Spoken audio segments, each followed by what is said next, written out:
Magandang hapon po sa inyong lahat.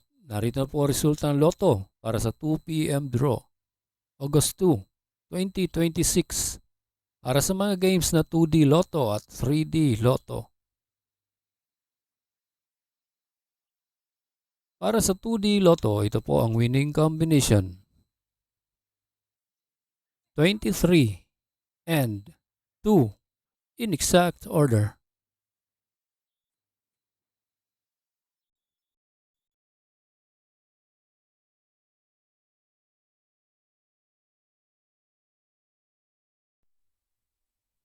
Kung bago ka pa lang sa aking channel, pwede kang mag-like, share, at subscribe para updated kayo sa mga PCSO lottery results araw-araw.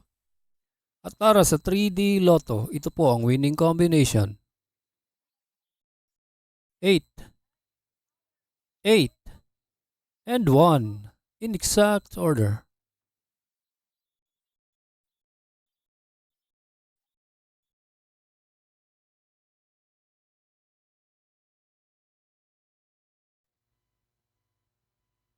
Salamat po sa panonood ng Lotto Results today by Mr. Wi-Fi.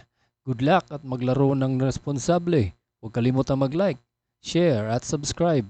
Hanggang sa muli, paalam po sa inyong lahat.